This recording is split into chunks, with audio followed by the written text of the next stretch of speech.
Bueno, muy buenas tardes. Ahí estamos ya saliendo en vivo a través del Facebook del Colegio de Trabajadores Sociales de Entre Ríos y del Facebook de la editorial Fundación La Endija. Bueno, mi nombre es Laura Martín Sitch, estoy en representación de la editorial de la Fundación La Endija, dándole la bienvenida una vez más en este ciclo de conversaciones a Silvia Primo, presidenta del Colegio de Trabajadores Sociales de Entre Ríos, a María Alfonsina Angelino, Pupi, autora de Mujeres Intensamente Habitada, Ética del Cuidado y Discapacidad, el libro sobre el cual va a, a girar esta charla, y una muy cálida bienvenida a Nacha Bertoni, una de las mujeres de este libro, que va a estar compartiendo también, bueno, su experiencia, su mirada, sus palabras. Así que muy felices de este cuarto encuentro, cuarto y último, que se vino realizando en conjunto con el colegio, poniendo, bueno, un poco a disposición estas miradas, estas palabras, y como siempre decirles a quienes nos están escuchando o nos están viendo que pueden ir dejando sus preguntas, sus comentarios, sus saludos en el Facebook, que nosotros vamos a ir pasándoselos para que tanto a Alfonsina como a Nacha o a Silvia, para que podamos ir haciéndolo un poco más dinámico, ¿sí? Así que bueno, muy bienvenidas. Silvia, te dejo con la presentación. Bueno, muchas gracias Laura, muchas gracias eh, de nuevo a la Endija por esta posibilidad, por esta oportunidad, y recién en nuestro backstage decíamos, es el último encuentro, es el último, la verdad que nos quedamos con muchas ganas de seguir compartiendo estos espacios, pero también le decía a Laura que es un lindo encuentro, un hermoso encuentro, para mí un encuentro muy conmovedor, muy emotivo, más allá de que tanto Pupi, Alfonsina, que es la autora del libro que presentamos hoy, como Nacha son colegas y son colegas cercanas porque además hemos compartido con ellas nuestras juventudes, nuestras juventudes de estudiantes y nuestra militancia también, ¿no? En lugares diferentes, pero épocas que nos han marcado a todas en nuestras vidas seguramente y también en nuestra profesión. Así que para nosotros también es como un broche de oro cerrar con este libro y con estas protagonistas este ciclo. Y en lo personal, lo vuelvo a reiterar, para mí es muy conmovedor y muy movilizador, también porque el libro Alfonsina tiene mucha significación para mí, porque hace muchísimos años que trabajo con mujeres y que trabajo con situaciones muy parecidas y muy similares a las que Alfonsina viene planteando en su libro. Y como siempre yo les comparto alguna frase relacionada con el libro. Hoy encontré una que me, hizo, me hizo también muchos, eh, muchos recuerdos, muchas remembranzas, muchas movilizaciones interiores. Un libro es una cosa entre las cosas, un volumen perdido entre los volúmenes que pueblan el indiferente universo, hasta que da con su lector, con el hombre destinado a sus símbolos. Ocurre entonces la emoción singular llamada belleza, ese misterio hermoso que no descifran ni la psicología ni la retórica. La rosa es sin por qué, dijo Angelus Silesius. Siglos después Whistler declararía, el arte sucede. Y esa es una frase que rescaté de Jorge Luis Borges. Y la verdad que me pareció muy significativa porque también en estas producciones, en estas publicaciones del campo del trabajo social y este diálogo que venimos teniendo desde hace un mes con autoras y autores, eh, nos, nos deja muchísimos aprendizajes, muchísimas enseñanzas y también muchísimos desafíos, ¿no?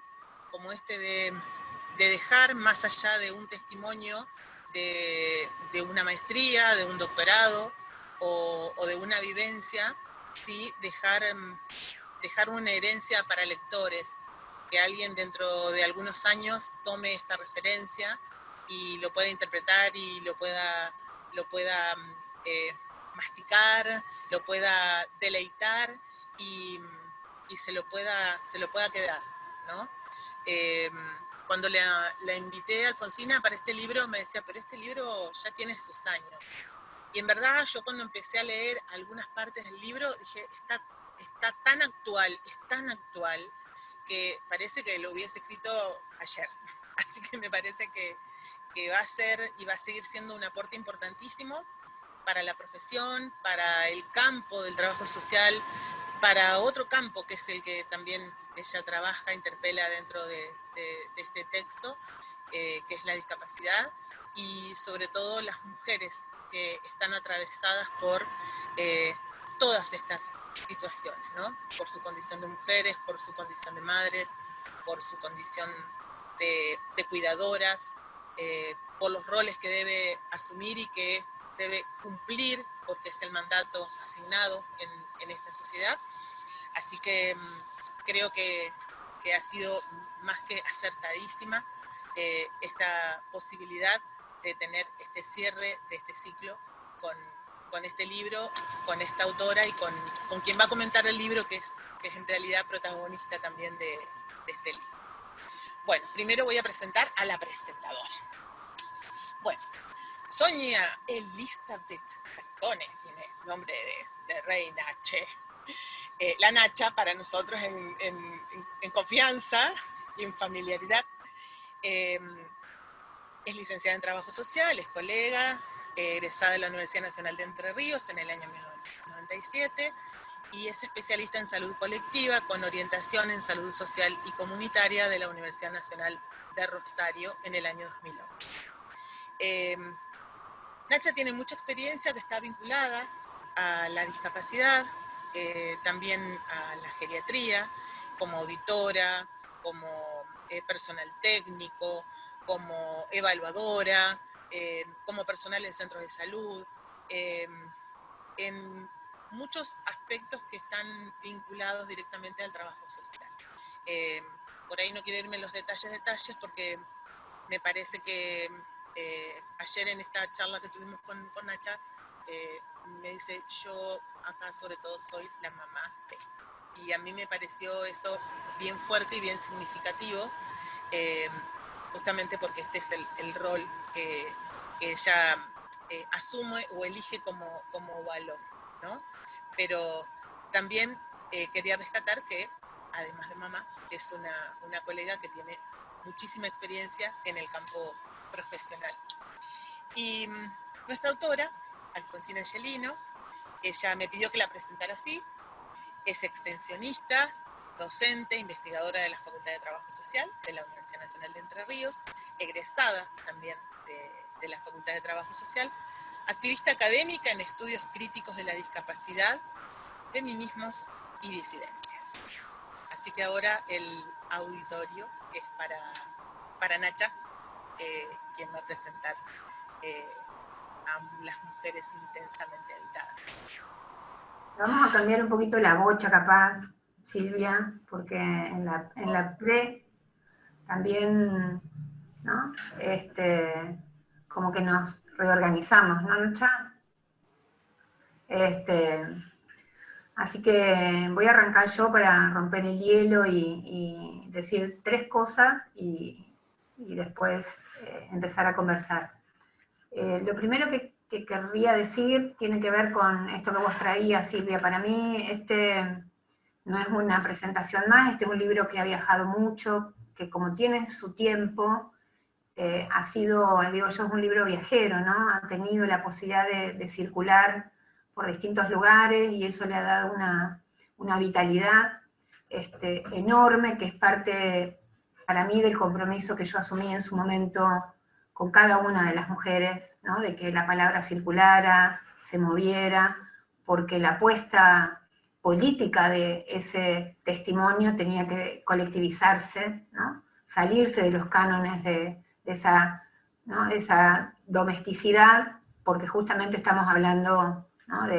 de la tensión de relaciones entre cuidado, discapacidad y género. Entonces, la posibilidad de que viaje, de que circule, de que lo usen, de que pueda servirle a otras mujeres, pero también a profesionales para mirarse en un espejo duro que el libro recupera, es parte para mí de cierta reciprocidad con la generosidad que cada una de las mujeres con las que conversé tuvieron para mí, ¿no? Así que la vigencia del libro es un poco la vigencia de ciertas cuestiones. Cuando hablaba con la Nacha, digo, no es cualquier presentación, porque yo ya compartí con ella una presentación en Gualeguaychú, no sé si te acordás, Nacha, organizada también por el Círculo de Colegas, ahí ya hace, ¿no?, unos 4 años, y fue un momento también súper intenso. Y en este caso en particular dijimos, hagámoslo más como conversación, ¿no? Que nos sirva como un reencontrarnos como compañeras de la vida que hemos sido, ¿no? Yo la Nacha creo que la conozco y nos conocemos, Nacha, como de habernos, digamos, de siempre, o sea, nos conocemos de siempre, ¿no? Porque el conocerse también tiene que ver con los espacios en los que uno habitó y que nos hicieron estar en los determinados lugares y pensarnos, ¿no? Siempre, digamos, contemporáneas, ¿no? O sea, no vernos, no estar permanentemente conectadas, no es ninguna, digamos, no funciona para nosotros como, ¿no?, como un momento que terminó, sino justamente lo que nos pasa con la Nacha y otras colegas, con las que compartimos un tiempo intenso de la militancia, de estudiantes, ¿no?, de ciertas apuestas, ¿no?, ciertas apuestas loser, decimos, ¿no?, porque ganábamos a veces, perdíamos a veces, y en eso nos íbamos también sosteniendo. Creo que lo que nos sostiene justamente en sentirnos parte de esa trama, ¿no?, que no tiene tiempo, que es la trama ¿no?, de experiencias compartidas, intensas, que nos habitan y nos siguen habitando. Así que decíamos, con la Nacha, hagámoslo como una conversación entre nosotras, ¿no? Quitándole quizá cierto tono más académico que pueda tener una presentación de un libro, y sobre todo porque es un libro que está promovido por el colegio, ¿no? Entonces, ¿cómo imaginar también que esa conversación pueda tener que ver con conversar entre nosotras como colegas, ¿no?, además de como comprometidas por una temática en distintos escenarios, como colegas para pensar también qué hace que este libro no pierda vigencia, ¿no?, y que eso es una buena noticia y no lo es, ¿no? O sea, las dos cosas a la vez. O sea, es una buena noticia que no pierda vigencia porque, bueno, tiene que ver con, ¿no?, esta actualización de la fortaleza de los relatos de cada una de las mujeres, habitando en otras tantas mujeres en tantos lugares, ¿no?, de Argentina, que todavía hoy leen los testimonios de Lía, de Amparo, de Lola, se conmueven y se sienten representadas.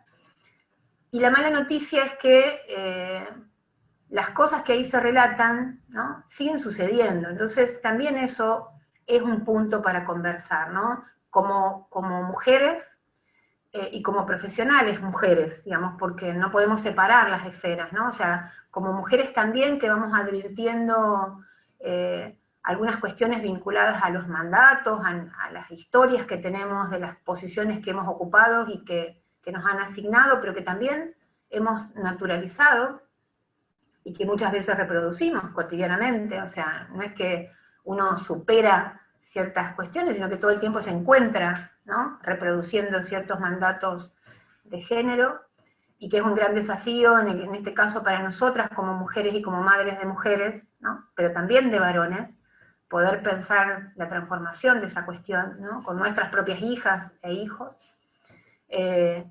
Y la vigencia también, o sea, la mala noticia que decimos, la vigencia de ciertos dispositivos en torno a las asignaciones del cuidado a las mujeres madres, y cierto funcionamiento perverso del dispositivo de discapacidad en boca de los profesionales que ejercen en el campo de la discapacidad, ¿no? Hoy todavía, hoy encontramos profesionales que hablan de niños, de niñas, de vidas, ¿no?, con rótulos, con etiquetas, ¿no?, con sobredeterminaciones deshumanizantes, con un montón de epílogos, manuales, ¿no?, recetas acerca de qué es lo que no va a poder hacer, qué es lo que no va a hacer, ¿no?, qué es lo que no va a lograr, y cómo eso sigue marcando trayectorias, ¿no?, vitales tan potentes, si uno piensa el cuidado como una dimensión que las mujeres estas ponen en juego para ¿no? Para revertir esos mandatos, ¿no? Entonces, la vigencia del libro es la vigencia de los testimonios y la vitalidad de los testimonios encarnados, en carne viva, digo yo, de cada una de ellas, ¿no? Tan fuertes, tan intensos, porque no son testimonios de lástima, digamos. Yo siempre digo, el libro no es una historia rosa de las mujeres madres en el oscuro camino de la discapacidad, es testimonios, digamos, atravesados por la politicidad de lo cotidiano, o sea, lo político que es lo cotidiano y lo femenino articulado, ¿no? a una cuestión de transformación de esas vidas, de las vidas propias, de otros. Pero sin embargo, esas experiencias hoy están todavía muy atadas, muy ancladas, ¿no? A discursos profesionales, no solamente médicos, sino profesionales en extenso, ¿no? Que articulan y sostienen el dispositivo de discapacidad como un dispositivo deshumanizante. Entonces también es una apelación a que esos testimonios nos impacten como mujeres, como madres, o como aquellas que decidimos o deciden no maternar, ¿no?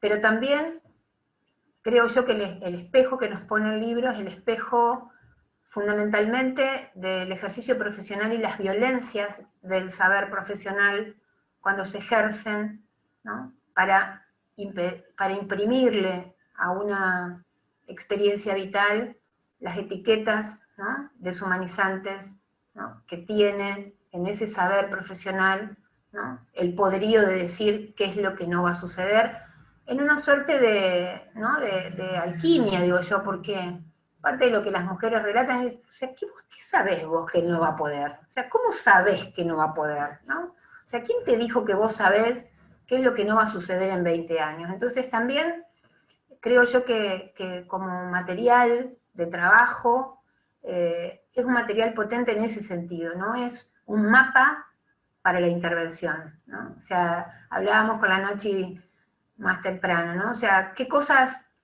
uno puede pescar de lo que puede hacer acompañando, ¿no? a mujeres que maternan en discapacidad, pero digamos, más que saber qué es lo que pueden hacer, es qué es lo que no tienen que hacer, qué es lo que no hay que hacer si uno tiene que intervenir en situaciones, ¿no? en la cual se articulan estas tres relaciones tan complejas como son género, cuidado y discapacidad. Así que me parecía que estaba bueno pensar el porqué de la vigencia, para poner en escena, y en este contexto particular de pandemia mucho más, y Nacha eso lo puede contar como profesional y también como madre, ¿no?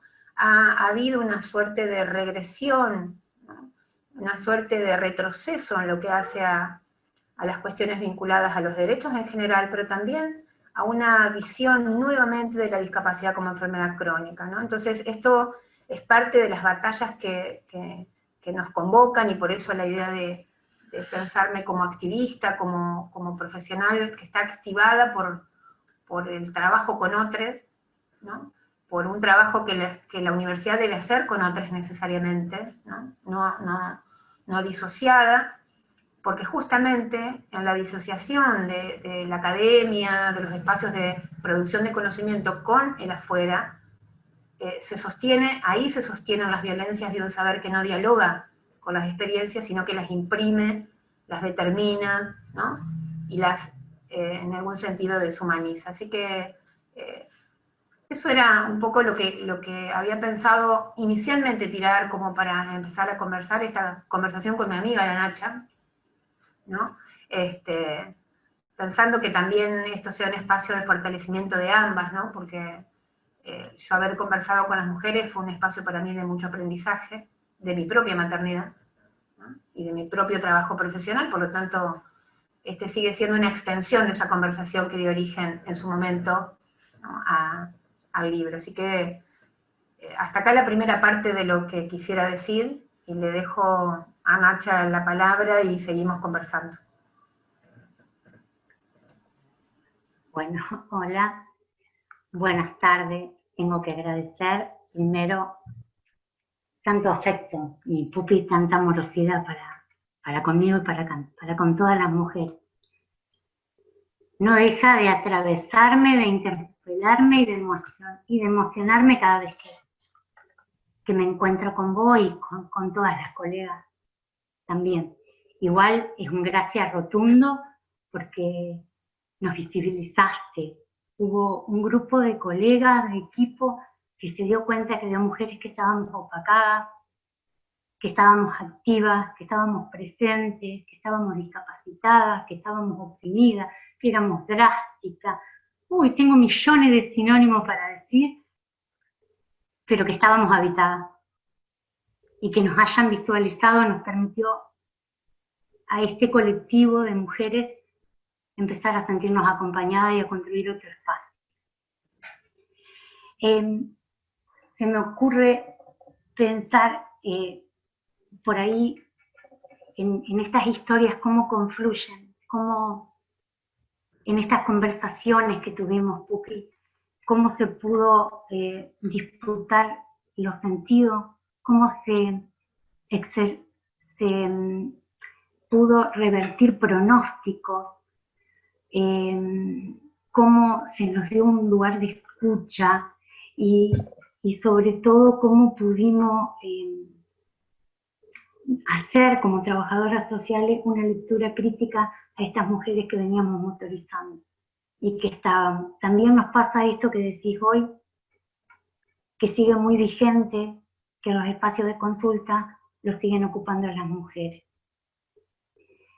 Igualmente, creo que es necesario retomar cómo hacemos vida cuidando y cómo transformamos la realidad de nuestros hijos con discapacidad.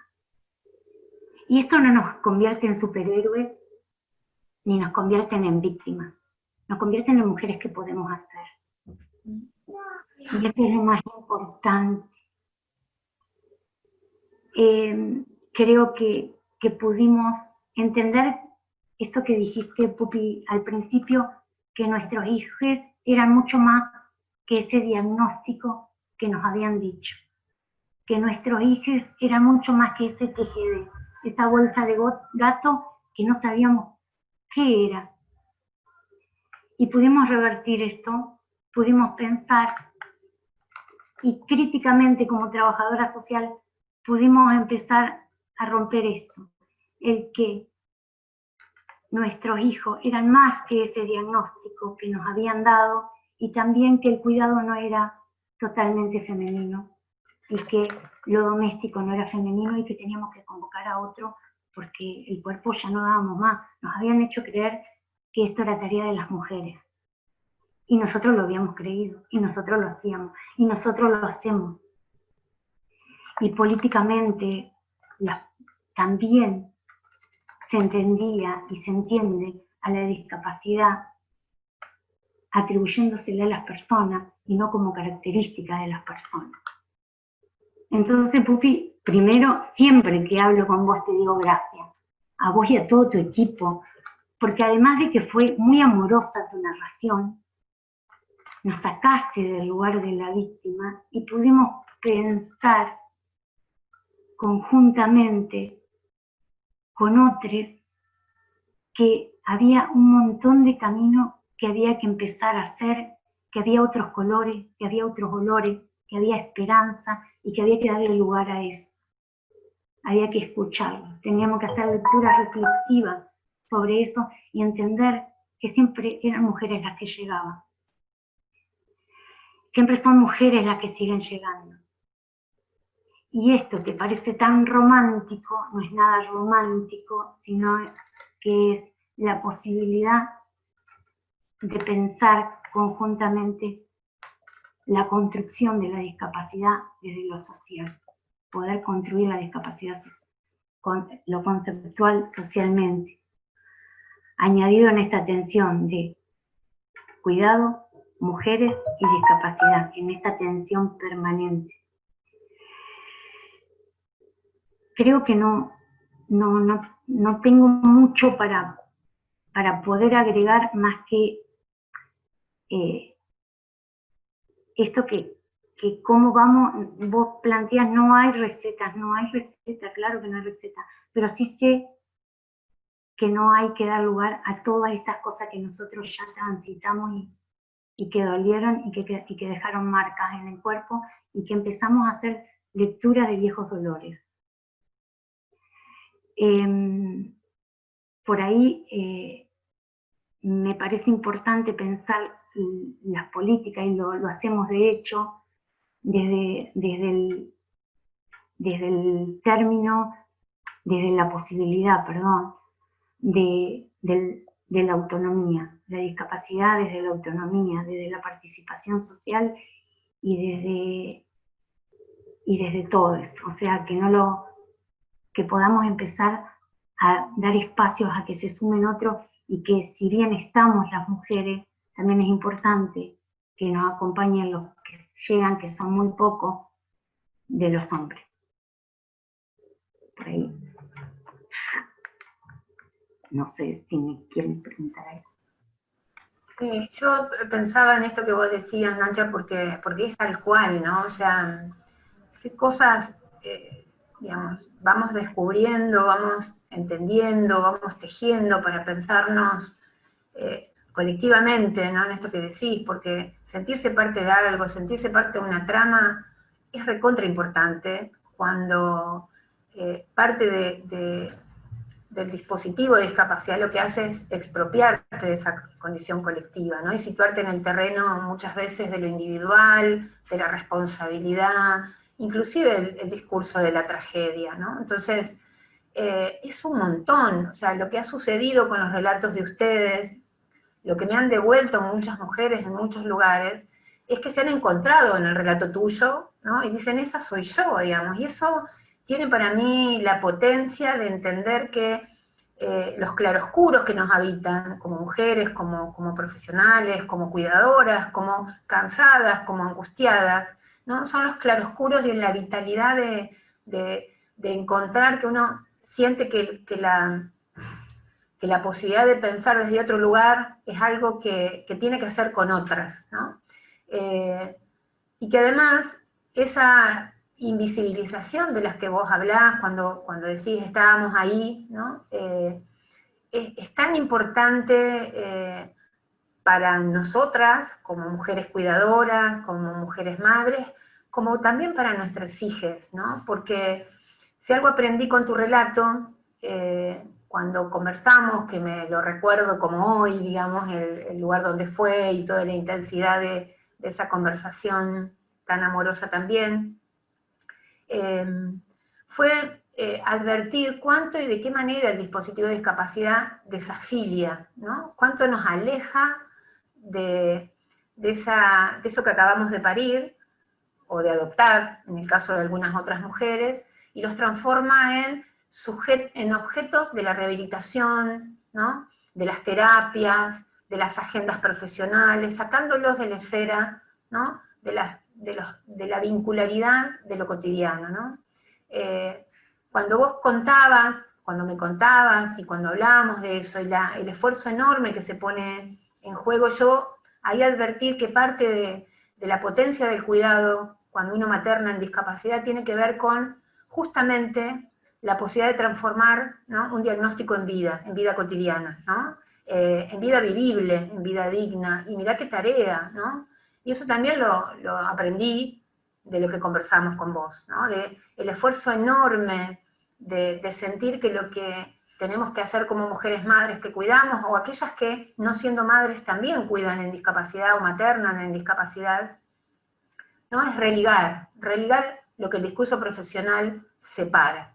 Entonces ahí entendí también una pista para pensar qué tarea nos toca, ¿no? A quienes como profesionales nos situamos en el campo de la discapacidad, y muchas veces también nos paramos en la vereda de quien juzga a las mujeres, quien mira críticamente a las mujeres que se acercan a los espacios, que le asignan otra vez, ¿no? Las responsabilidades una y otra vez, las culpas, en un lenguaje tremendo, ¿no? Que va en esto que vos decías inicialmente, ¿no? De las heroínas o de las malditas bastardas que no se ocupan, ¿no? Entonces, y nadie las mira, nadie las escucha, no las atiende, no percibe justamente que lo tenso del cuidado es que es tenso, ¿no? De que tiene sus momentos porque como toda relación, es una relación atravesada por la emoción, por la razón, por los sinsabores, ¿no?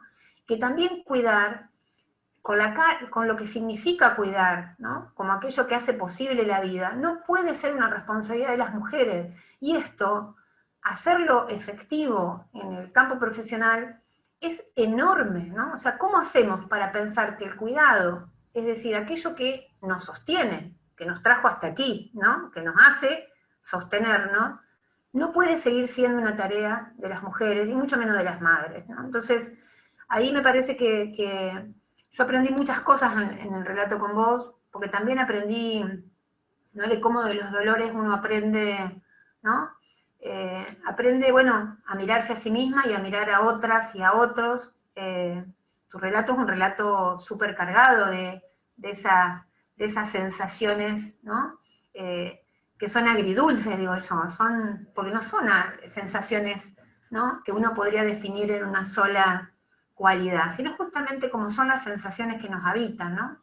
El otro día conversando con una colega de Córdoba que hace talleres con los relatos de ustedes, que hace talleres para madres, ¿no?, que tiene un taller sobre maternal en discapacidad, me contaba justamente el uso, digamos, cómo utiliza la idea ¿no?, del instante fugaz de la felicidad como parte de lo que trabaja en esa intensidad, ¿no?, de conversar con otras, ¿no? Porque justamente, si algo ponen en escena los relatos de las mujeres,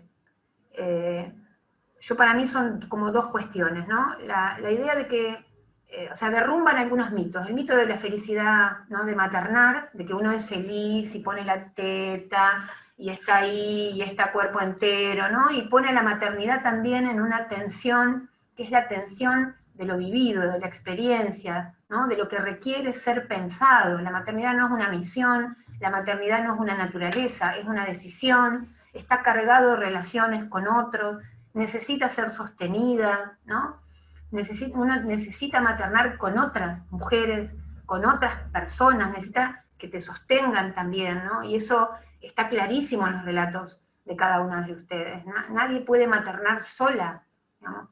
Aún cuando la cultura te dice que vos tenés que aguantarte los dolores, que tenés que parir con dolor, que tenés que amamantar con dolor, que tenés que aguantarte lo que sea, no dormir, y que eso es parte de la maternidad, ¿no? Esa deconstrucción que plantean los relatos de ustedes, para mí es enorme, ¿no? Y la idea también de que es posible imaginar, contra todo pronóstico, que no hay ningún destino determinado, ¿no? Y eso, de alguna manera, lo que pone en jaque para mí es la noción de discapacidad asociada a esto que vos traías, ¿no? La imposibilidad de la autonomía. Porque si hay algo que nos hace creer la discapacidad como dispositivo violento, es pensar que hay algunas personas que sí son autónomas completamente y que no necesitan a nadie, ¿no? Y lo que nos vamos dando cuenta es que cuidado, ¿no?, es una relación en la cual lo que nos constituye y nos posibilita vivir es la interdependencia. Somos seres interdependientes, no podemos sostenernos unos con otros. Entonces, la dependencia ahí, depender de otros, se vuelve una cuestión vital, no un problema, ¿no? O sea, se vuelve justamente una pedagogía, si vos querés, ¿no? O sea, yo apelo a que nosotros podamos, y eso lo aprendí también ahí, ¿no? O sea, que ser dependiente está bien, somos dependientes, está bien en el sentido de que es un mito también, así como la maternidad encerrada en esa, ¿no?, suerte de fortaleza de lo femenino, la misión,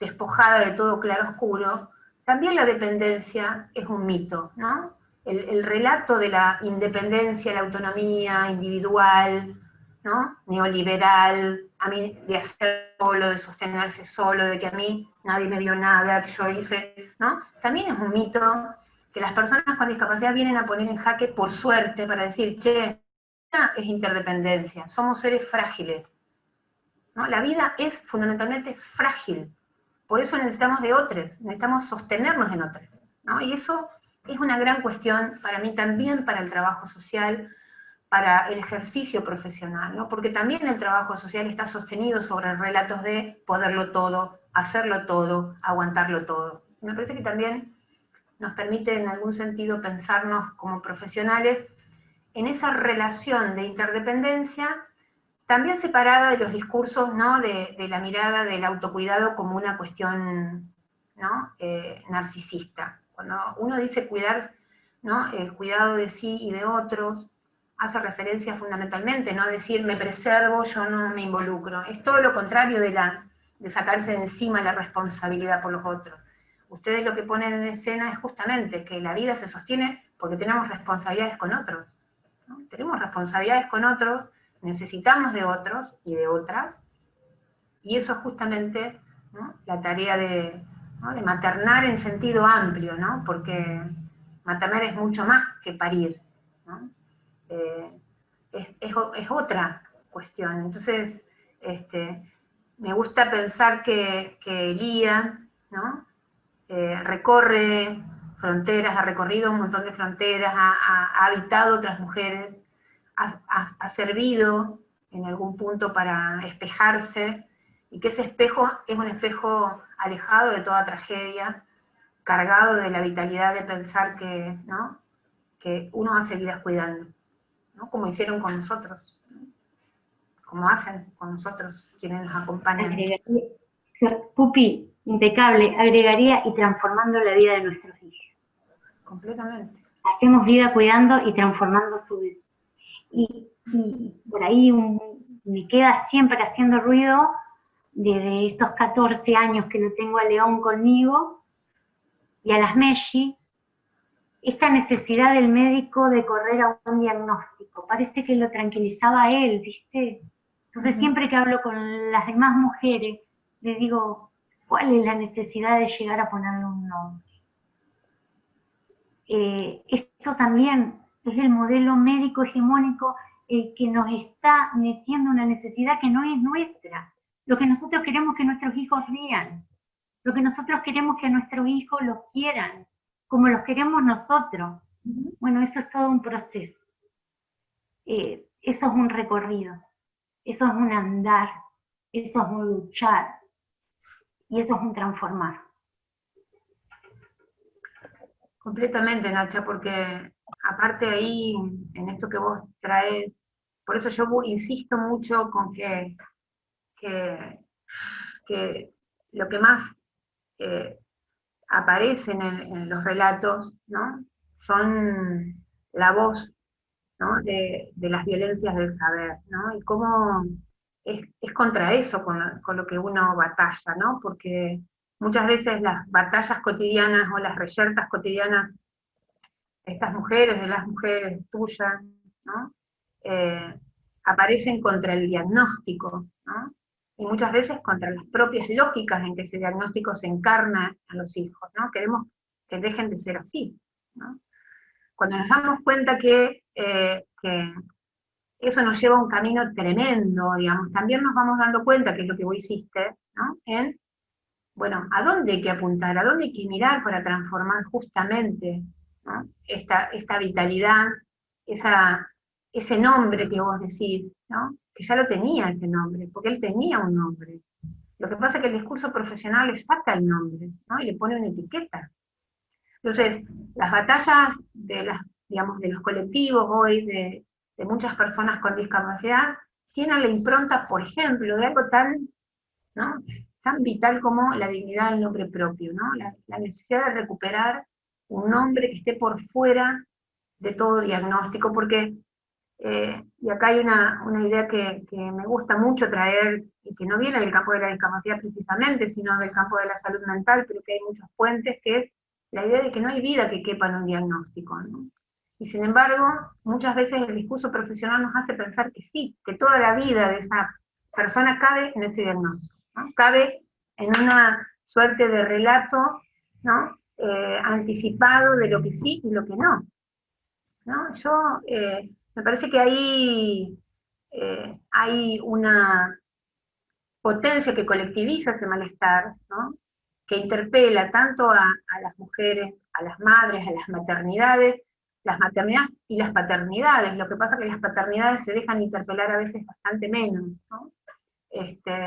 Porque son paternidades también construidas en el discurso de la discapacidad como paternidades posibles de ser eludidas como tal, ¿no? El discurso de la discapacidad es tan tremendo que sigue siendo una excusa para que los varones se vayan, ¿no? Cuando aparece el diagnóstico, ¿no?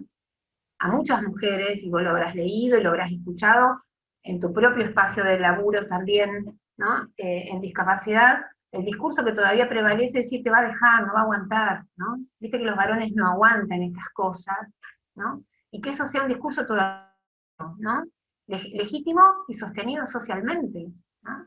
Como un discurso válido de que la discapacidad, y bueno, viste que ellos no aguantan, nosotros porque bueno, somos mujeres, nacimos para esto, ¿no? Y esto se reactualiza, entonces me parece que ahí también el testimonio de ustedes, el tuyo, pero también el de tu compañero, es un testimonio en el cual se pone en escena la posibilidad de pensar que el cuidado, digamos, no tiene género, ¿no? No debería tener género, que el cuidado es justamente esa posibilidad de la dignidad del nombre propio, ¿no? Del riesgo, de que se equivoque, de que falle, de que no le salga, como uno lo pensaría en cualquier otra experiencia, pero que muchas veces la discapacidad lo que hace es justamente decir, bueno, digamos, esto lo voy a decir irónicamente porque sé que la ironía es parte de tu vida también, Nacha, y me gusta esa parte ácida tuya, ¿no?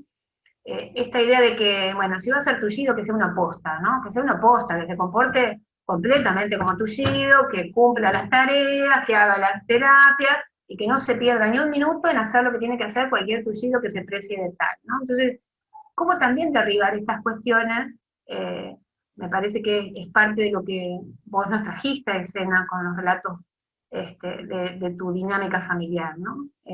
Eso para mí es súper impresionante y singular respecto de los otros relatos, ¿no? Sí, en lo singular tengo un compañero que ha cuidado como yo y que hemos estado juntos, pero eso no quita que estas son cuestiones que uno trae en su recorrido, que sea yo la que siempre quiera, que crea o que creía, hasta que pude ver estas cosas, que la que lo hacía bien era yo, que puedo cuidar a mis padres, que puedo cuidar a mis hijos, que puedo mirar a mis sobrinos, que puedo cuidar a mis hermanos, siempre intentando cuidar, ¿viste? No es casual. Más allá, en tu libro vos lo decías, la mayoría son mujeres, y acá en el espacio del área de accesibilidad, la mayoría son mujeres. No importa si llega uno o dos, bueno, en uno de esos uno o dos está mi compañero, pero eso no quiere decir que uno no siga ocupando estos mandatos y que hay que romperlos y que es una lucha diaria.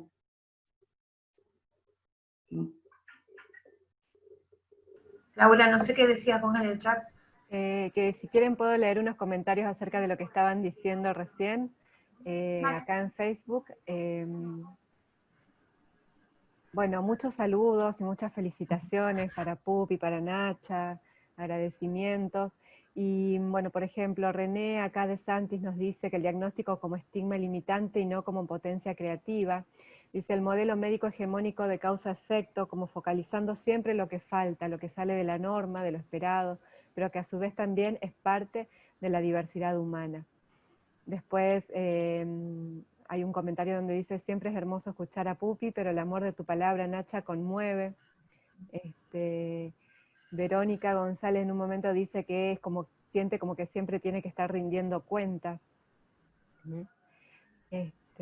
Bueno, después también hay muchos otros saludos y demás. Pero bueno, me pareció oportuno comentar eso porque estaban justamente trayendo ese tema. Buenísimo. Varias cosas, bueno, es una alegría que esté la Vero González, también acá, una madre intensamente editada de Villa María, ¿no? que la conozco, la sigo, la quiero, digamos, en distintos momentos y que claramente pone en escena, ¿no? Esto del cuidado como parte de una cotidianeidad asignada, pero también elegida, ¿no? Porque la asignación del cuidado a las mujeres también es revisitado por muchas de ustedes ¿no? Como una decisión, digamos, no se trata de no cuidar, se trata de poder elegir, digamos, ¿no? Cómo, cuándo y hasta dónde cuidar, porque también aparece esta cuestión, ¿no? O sea, la idea de discapacidad lo que hace es pensar que nunca vamos a dejar de cuidar, nunca vamos a poder no cuidar, porque si nosotros no estamos cuidando, la otra vida, ¿no? También se detiene, y en esto también aparece este mandato, ¿no? de una vitalidad que uno tiene que sostener, porque de una misma depende la vida de otros, ¿no? Y el desafío enorme que esto plantea para pensar las autonomías de nuestros hijos, ¿no? De cómo imaginar que él o ella pueda, ¿no? Tramarse también en otras redes de cuidado que lo sostengan, y que él pueda sostener, o ella pueda sostener a otros, ¿no? Porque si hay algo que el cuidado es una relación recíproca, ¿no? Yo cuido y me cuidan, soy cuidado y puedo cuidar, digamos. Entonces, y esto vos, Nacha, lo sabés, digamos, ¿no? Con tu león, pero también con las Messi, ¿no?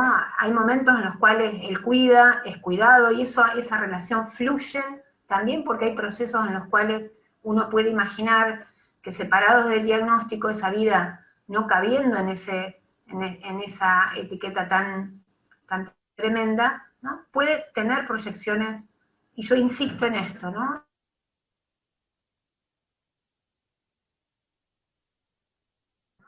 Proyecciones de dependencia, ¿no? Se había cortado. Y esto para mí es la gran discapacidad, ¿no? Pensar que cuando uno imagina los destinos, imagina... ¿Me escuchan? Que parte de los destinos que se imaginan son destinos no sostenidos solos por institucionalidades, ¿no? Familiares o instituciones de tipo asilar, sino también el derecho a la vida en comunidad, a la vida social, a la vida autónoma, ¿no? Son parte de las cuestiones, son las batallas que damos cotidianamente quienes activamos en discapacidad, ¿no? Pensar que una vida atravesada por un diagnóstico no es una vida asignada, ¿no? Aunque esté encarnada, ¿no? En las prácticas que ese diagnóstico desata. Por supuesto que acá esto que vos decías, lo que traías, Nacha, de los diagnósticos, ¿no? Y lo que hay uno de los comentarios que aparecían, ¿no? Ojalá fuera tan sencillo que el diagnóstico no se transforme en etiqueta, ojalá, ¿no? Lo que vemos cotidianamente es que cada vez más la vida está atravesada por los diagnósticos, que el discurso medicalizante atraviesa muchas esferas, ¿no?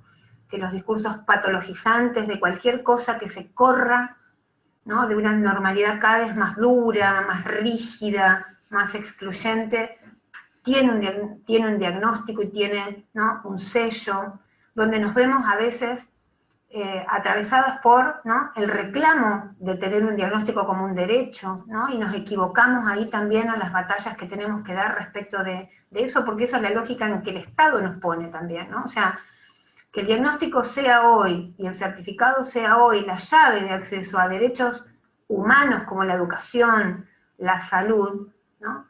Es algo que nosotros tenemos que poder cuestionar colectivamente. O sea, ¿cómo puede ser que alguien necesite ser diagnosticado, rotulado y certificado con un CUD para acceder a una cuestión tan vital como es, ¿no?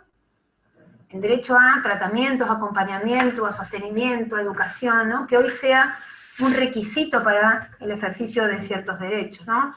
Dice una compañera de Rosario, una divina, la Giselle Ferrari y la querida Gigi, ¿no? El CUD, nos hacen creer que el CUD es un acceso a los derechos, ¿no? Y en algún sentido lo es, pero también es una restricción a los derechos, ¿no? Porque impacta de tal manera también, ¿no? Que tenemos que desandar esas herramientas para poder desmistificar que uno no tiene derechos antes del CUD, ¿no? Bueno, ahora tiene derechos, ¿no? Perdón, los derechos estaban antes. Es una herramienta puntual, prestacional o lo que sea, ¿no? Pero eso no te da derechos, te da prestaciones o digamos, la posibilidad de algunas prestaciones en todo caso. Y cómo eso es fundamental, por ejemplo, en el trabajo profesional con las familias, ¿no? Esto que vos relatás, Nacha, ¿no? De encontrarse que a partir de ahora marcado por ese CUD, por ese certificado único de discapacidad, como una suerte de, ¿no?, de malla y de segunda piel, también es algo trabajar con las familias, ¿no? No necesariamente hoy quienes certifican acompañan en la desmitificación de eso a las familias, ¿no? Simplemente que te digan, che, este no es tu DNI, ¿eh? Vos seguís teniendo tu DNI, esto es un certificado de prestaciones, no sirve mucho más que para eso, el pibe, ¿no? O sea, el pibe o la piba. Y esa palabra colocada en el momento, en el momento de la angustia de una tramitación que tiene su carga simbólica, ¿no?, cambia un montón, digamos, no es menor que vos pongas una palabra que desencaje eso en un destino predeterminado, ¿no? Entonces, creo que ahí, esto que vos traías, Nacha, la idea de transformación, ¿no? No está, o sea, está asociada a la cotidianeidad y a la potencia que esa cotidianeidad tiene en el cuidado como posible, ¿no? La vida se transforma porque cotidianamente se transforma, ¿no? Y porque hay gente que la transforma.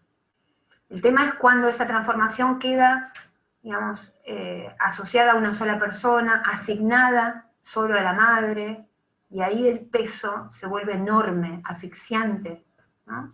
Porque no tenemos ni derecho, como decía una compañera de Neuquén, ni derecho a envejecer, no siendo madres al cuidado, ¿no? Por el derecho a envejecer sin ser la única responsable por la vida de mi hijo. Eso es un montón, y ahí yo creo que hay mucho que se abre para pensar qué hacemos quienes circunstancialmente no maternando en discapacidad, activamos en discapacidad, intervenimos en discapacidad, nuestra militancia está en esas instituciones en distintos lados, ¿no? Porque para mí eso es un mapa de la intervención profesional, en algún punto, o sea, ¿no? Me da pistas para pensar qué cosas no puedo ser cómplice en reproducir, ¿no? En algunos casos, vinculados a estas asignaciones, ¿no?, de tareas, de responsabilidades, y también de silencios, ¿no? Porque si nosotros podemos poner una palabra que cambie la lógica en la cual, por ejemplo, el CUD es vivido por una familia, yo te aseguro, y vos lo podés dar cuenta,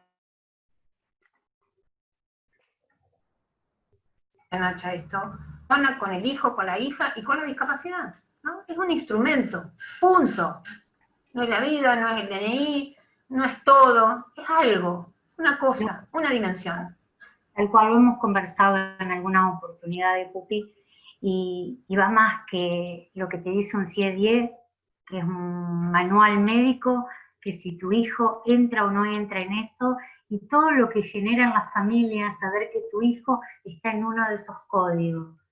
Entonces, por ahí, lamentablemente, todos tenemos derecho a la salud, pero para que haya algunas prestaciones, nuestros hijos tenemos que hacerle, o tenemos que gestionarle el curso. Iba a decir, tenemos que etiquetarlo. Yo a mi hijo no lo etiqueto ni por nada, pero sí tuve que llegar, incluso trabajo en una obra social, y no es casual que trabaje en una obra social, para que tengamos prestaciones que le garanticen vivir mejor, pero no medicalizarlo, no patologizar todo y llenarlos de terapia, pero sí garantizar algunas atenciones que son importantísimas para que él viva un poco mejor.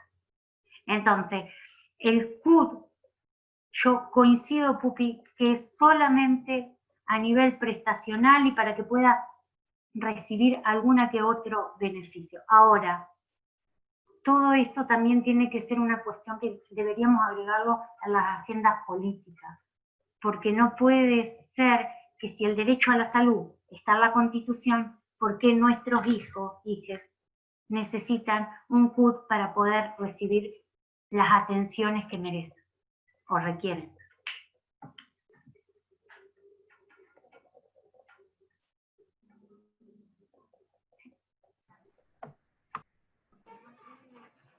Alfonsina, ¿estás ahí?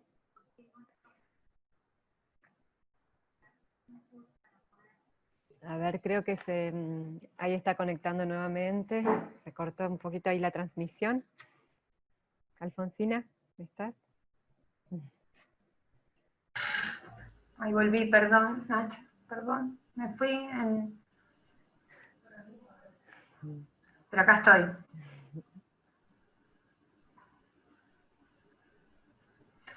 No, me perdí en la parte que estabas hablando de lo del CUT, pero supongo para dónde ibas con lo... Me parece necesario también ingresarlo a la agenda política, decía, porque más allá de lo prestacional que te da acceso a tener el CUT, me parece que ninguno de mis otros hijos tienen que tener certificado único de discapacidad para tener acceso al derecho a la salud. Y mi león necesita un CUT para poder recibir algunas prestaciones que mejoren su calidad de vida. Creo que también acá es necesario activar la agenda política. Que no estoy diciendo que no es necesario el CUT, sino que creo que va más allá de un código de CIE10. No, por supuesto, por supuesto. A mí me parece que también esto que vos traés, Nacha, es... Uno piensa siempre en contexto, ¿no? O sea, quizá también pensar que las batallas tienen que ver con desnaturalizar. Bueno, eso hace falta hoy, pero hay que sacarlo de la escena, digamos, ¿no? Porque el debate, en rigor, es el debate de la desigualdad, la que hace que vos requieras siempre, ¿no?, ciertas lógicas por las cuales te volvés alguien merecedor, ¿no?, a partir de una política específica. O sea, en ese punto no es distinto a otras formas en las cuales vos tenés que certificar y hacer el sacrificio público de mostrar que sos pobre, que sos violentada, que sos, o sea, para lograr, y eso es lo que uno tiene que desnudar en algún sentido, ¿no?, y discutir. Porque si no también el CUT se vuelve un fetiche, entonces resolvemos que no haya CUT, ¿no? Y eso no resuelve nada si no transformamos ciertas lógicas en la cual, ¿no?, la desigualdad produce que esto que decimos, ¿no?, somos diversos, ¿no?, todo bien, ok, pero hay algunas diversidades que son desigualdades profundas y algunas otras son discapacidades. Entonces, esa diversidad, el discurso de la diversidad que a veces nos resuena como más abierto, más interesante, más respetuoso, lava, ¿no?, lava los procesos de desigualdad, porque no todas las diversidades valen lo mismo, ¿no? Entonces, ¿cómo pensar también que en el discurso se sitúa, ¿no?, cierta convivencia de los discursos, ¿no?, compensatorios, lavados, que no nos hacen discutir justamente, ¿no?, las cuestiones profundas de la desigualdad en las que estamos atravesadas y atravesados y que requieren, ¿no?, de estar atentas permanentemente para transformar eso? Bueno, hoy el CUT es una herramienta, bueno, sí, es una herramienta. ¿Qué tiene que ser? ¿Por qué tiene que ser? ¿Qué significa? ¿Cuál es el alcance? ¿No? Porque siempre decimos nosotros con el equipo, ¿no?, en esta idea de pensar la discapacidad como una producción social, como una relación de opresión, bueno, puede ir a decirle a una madre que va a gestionar el CUT, che, mirá que el diagnóstico es ideológico, no tiene que, ¿no?, o sea, es ideología de la normalidad, te saca cagando, ¿sí?, pero dame el CUT y déjame de joder, digamos, porque estoy harta, estoy cansada. Entonces, bueno, ¿cómo hacer para sostener esto que en el discurso es la desnaturalización de algo, ¿no?, hacerlo carne para transformar justamente aquellas dimensiones en las que se produce discapacidad, ¿no? Entonces, cada vez que yo gestiono, acompaño a gestionar un certificado y no le digo, che, mirá que no es el DNI, estoy volviendo a un ejemplo que ponía porque creo que es lo que nos pasa sistemáticamente cuando acompañamos familia, ¿no? Muchas veces le dicen, este es el nuevo DNI. ¿Perdón? ¿Qué nuevo DNI? ¿No? O sea, esto es lo que me parece que se pone también en juego en pensar profundamente, ¿no?, las relaciones de desigualdad que nos atraviesan como mujeres, como madres, como sociedad, y cómo como profesionales nos pensamos en esas intersecciones, ¿no?, contra toda forma de desigualdad, cualquier forma de desigualdad, ¿no?, en la cual la discapacidad es una forma de desigualdad, ¿no? Entonces, pensaba un montón en esto que traías, Nacha, porque es así, claramente, ¿no? Cómo pensar que tanto el diagnóstico, digamos, nosotros batallamos bastante contra el diagnóstico, pero también hemos aprendido que el diagnóstico a veces puede ser un mapa, ¿sí?, solo si has recorrido, ¿no?, en diálogo con quien porta el diagnóstico, sino siempre es una etiqueta, ¿no? Entonces puede ser un mapa si no queda cristalizado. Pero me parece que ahí lo que pone en juego, lo que vos traés, lo que por ahí las intervenciones acompañan es de qué cosa hablamos cuando hablamos de discapacidad hoy, qué mecanismos estatales, profesionales, disciplinares, familiares, lo sostienen, ¿no?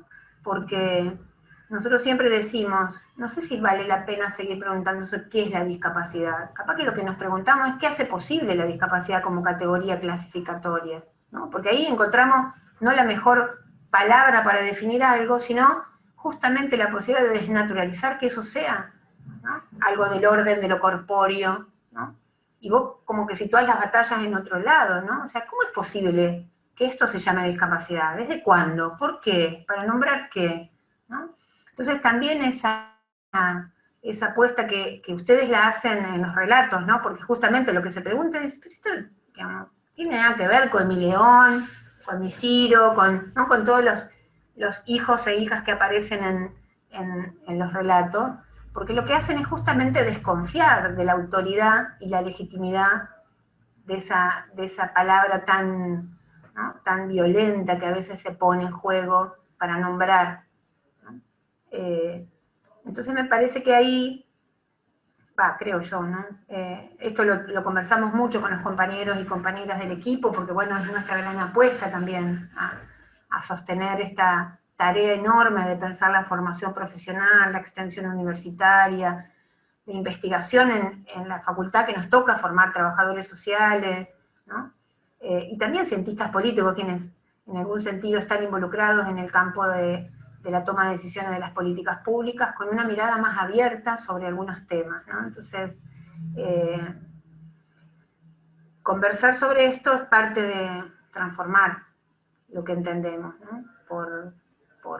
En este caso, por discapacidad, ¿no? O maternar en discapacidad, o activar o intervenir, ¿no? Yo trabajo en discapacidad. Bueno, ¿qué quiere decir yo trabajo en discapacidad? ¿No? ¿Qué cosa estoy diciendo cuando digo eso? Es buena parte de lo que nos toca para transformar, ¿no? La transformación no es una normativa. La transformación es la reflexión sobre eso cotidiano que se vuelve tan natural, ¿no? Tan naturalizado, y por eso también tan arraigado, ¿no? Ese hueso duro, digamos, ¿no? Que a veces nos cuesta roer, ¿no? Cada uno de los relatos en el libro y también el cruce de los relatos, lo que van haciendo es justamente ir contra toda forma de naturalización, ¿no? Y contra toda, pienso yo ahora, que vos lo decís, en cierto cuestionamiento de las autoridades establecidas, ¿no? Cuando una madre dice, no va a suceder lo que él me dice, está poniendo en jaque el discurso de la imposibilidad. Y eso es una revolución, ¿no? Es una revolución.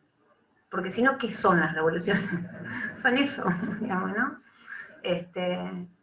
Por más que nos cueste pensarlo en esos términos, la articulación de las pequeñas revoluciones que cada uno de ustedes hace es lo que ha transformado también y nos hace pensar hoy en muchas experiencias de niñas, niños y jóvenes que, habiendo tenido un diagnóstico, hoy se piensan, ¿no? En otras relaciones y en otras posiciones, ¿no? Entonces me parece que ahí hay mucho de cuidado materno, femenino y feminista también. No sé. No sé si hay alguna otra intervención, pregunta. No, a ver, hay muchos, más que nada, saludos. Dice, bueno, qué emoción escucharlas, qué orgullo. Hay un cambio que ya está en marcha, dice, Sony, somos partes de esto, Fernanda Vidu. Bueno, Flavia Costa dice también poder pensar sobre el cuidado de quienes cuidan. Bueno, después muchos saludos para ustedes, que las voy a invitar a que si quieren, después entren al Facebook y los lean.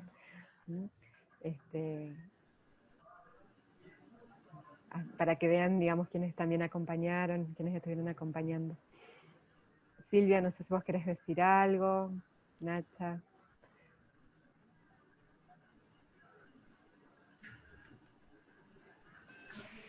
Repensaba esta cuestión de este paradigma del patriarcado, ¿no? Cómo también impone una normalidad a los roles domésticos y al rol específicamente de la mujer, quien está obligada ¿no? a maternar en todas las formas, incluso dentro de la discapacidad, y de qué manera a través de estas revoluciones que estamos haciendo desde diferentes lugares, los grupos de mujeres, estamos intentando hacer esas rupturas, ¿no? Creo que el principal desafío es empezar a hacer estas rupturas, empezar a hacer estas revoluciones pequeñas y que creo que tienen un efecto mucho mayor que esperar que ocurra la gran revolución. Pero también pensaba en este rol que cumple la universidad, específicamente la universidad pública, y la importancia trascendental que tiene la extensión universitaria, que es quien llega a la comunidad, quien llega a la sociedad, quien llega a quienes bancan, en definitiva, la educación pública y la educación universitaria, de poder aportar, ¿no? Y de poder ser también ese puente para hacer esas rupturas tan necesarias. Y porque también pone en jaque la desigualdad, ¿no? Y nos obliga a pensar una sociedad con otro paradigma, obviamente que no tiene nada que ver con el patriarcado, pero sobre todo en esta cuestión que nos atraviesa y que nos cuesta tanto aceptar, que es la de la diversidad, ¿no? El respeto a la diversidad, de entender que todas y todos somos personas diferentes, diversas, más allá de que tengamos o no tengamos tal o cual característica, sea una discapacidad o sea cualquier otra característica, como por ejemplo una identidad sexual diferente, ¿no? Porque pensaba muchos paralelos en estas cuestiones de las estigmatizaciones, de los etiquetamientos, y que también este paradigma de la normalidad nos obliga y nos exige justamente esto que ustedes cuestionaban, ¿no? A ponerle un nombre. ¿Pero qué es? ¿Pero cómo se llama eso? ¿Pero cómo se define a esa persona que le pasa tal cosa? Y además esto de hacer visible lo invisible, ¿no? Necesario. Pero no parece que fuera discapacitado o discapacitada. No, lo que pasa es que es moderado. ¿Pero y qué quiere decir moderado? Esto es como permanente, ¿no? Es intentar permanentemente ponerle esta etiqueta para poder diferenciarlo del resto, ¿no? Es lo no normal. Entonces creo que hay un desafío muy importante como profesionales, pero también hay un desafío pedagógico muy importante para las instituciones que nos educan, y no solo a las y a los trabajadores sociales, creo que también a las y a los médicos, porque me parece que no es un tema que está todavía contenido y que va a haber que, en esto que planteaba Nacha, ¿no? Esta agenda política. En esta agenda hay que empezar a poner eso, ¿no? La capacitación, la formación de profesionales que sean realmente integradores de las diferencias, que integren las diferencias en la dimensión que tiene la diferencia o las diferencias. Sí, yo, digamos, un par de cosas en relación a eso, o sea, charlaríamos 500.000 horas más, porque los desafíos son tantos. Cuando vos decís el discurso profesional o el discurso médico como omnipresente, habitándonos a muchas profesiones, ¿no? Que tomamos ese discurso y lo reproducimos. Pienso en el debate que hoy está, digamos, promovido por colectivos de mujeres con discapacidad, luchando por el derecho a no ser esterilizadas compulsivamente, ¿no? Por el derecho a ser reconocidas en su condición de género, ¿no? O sea, pensemos lo atrás que estamos en los debates también dentro de la propia agenda de los feminismos con las mujeres con discapacidad, que las mujeres con discapacidad están queriendo ser reconocidas como mujeres para después destruir el binario, digamos, ¿no? O sea, estamos tan lejos de eso, porque justamente si hay algo que impone el dispositivo de discapacidad es el proceso de degenerización. Si vos sos discapacitado no sos otra cosa, sos eso. Entonces, no habitas ninguna otra intersección que te habilite y te piense en otras dinámicas que no sean exclusivamente la rehabilitación, la certificación, o esa trayectoria de enfermedad crónica incurable, ¿no? Lo que vienen haciendo, por eso también yo digo acá, hay una interpelación muy grande para la propia universidad, ¿no? Lo que vienen haciendo los colectivos de mujeres con discapacidad, activadas en organizaciones, planteando agenda pública, derrumbando mitos. Nosotros como universidad, para mí la responsabilidad más grande que tenemos es aprender a callarnos un poco y escuchar un poco más, ¿no? Porque muchas veces el saber que creemos portar tapa y nos impide escuchar atentamente, sin juzgar, ¿no? Esas experiencias que no están en la universidad y que no han estado en la universidad y que tienen tanto para decir, ¿no? Y poder establecer algunos diálogos para hacer agenda pública, ¿no? Porque la agenda política, la agenda pública no la pone la universidad, la tiene que poner la universidad en diálogo con las organizaciones, con los sectores, con aquellos que habitando ¿no? el estigma, la minoría, lo que sea, tienen algo para decir, y no solamente como testimonio, porque, por ejemplo, las mujeres con discapacidad dicen, che, ya no para hablar de otra cosa que no sea de qué implica ser mujer con discapacidad, nosotros somos profesionales, yo soy arquitecta, yo soy abogada, yo soy docente, hablemos de otra cosa también, ¿no? O sea, la idea de que la discapacidad imprime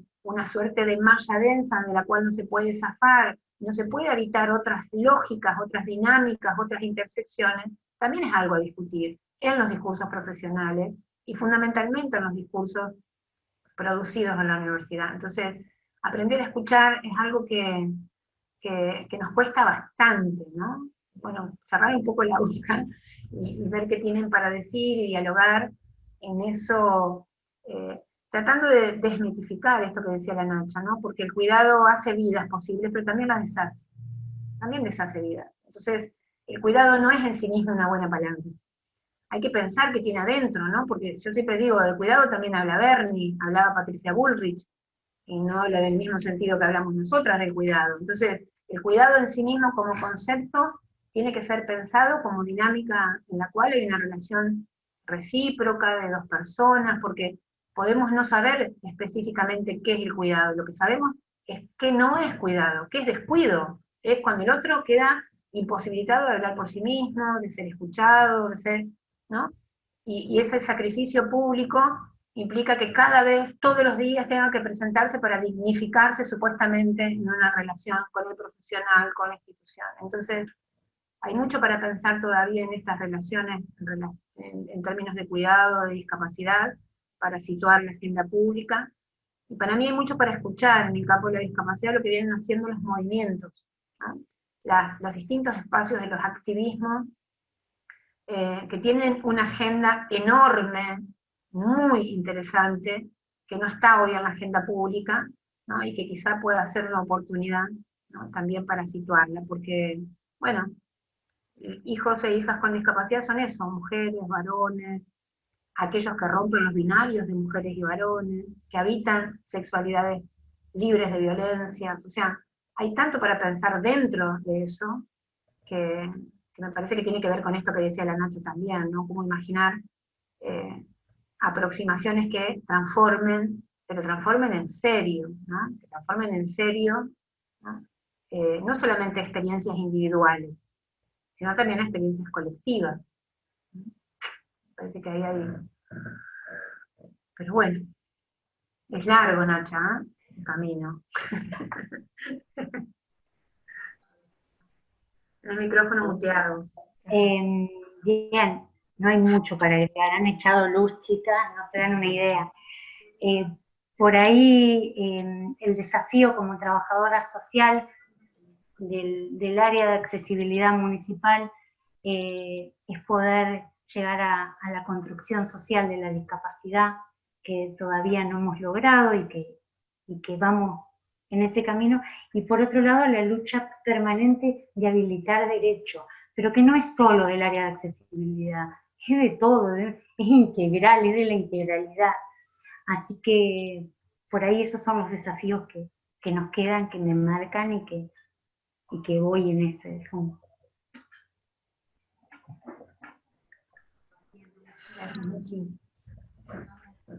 Bueno, chicas, Bueno,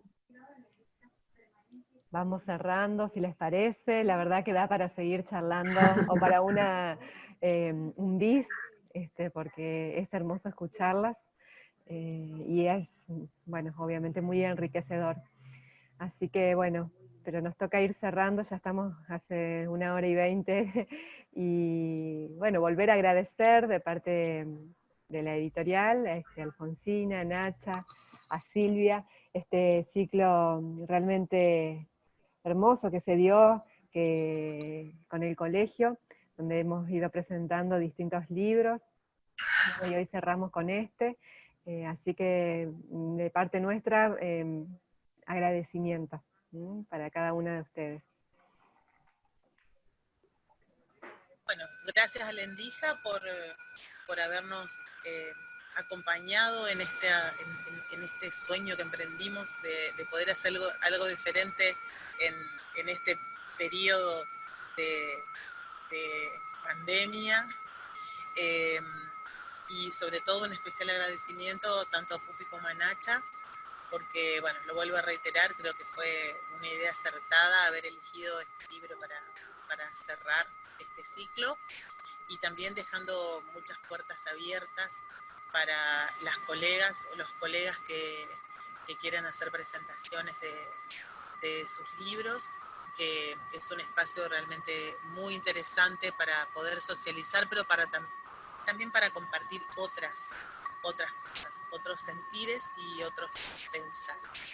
Y sí, creo que si seguimos charlando sacamos 3 libros más de toda la línea de tema que podemos llegar a desprender de acá. Así que bueno, la verdad que fue un regocijo poder haber compartido esta hora y 25 minutos, y ojalá lo podamos volver a repetir. Gracias Laura, gracias Alfonsina, gracias Nacho. Bueno, muchas gracias chicas, y gracias a la gente que estuvo ahí también comentando, pendiente, mirando.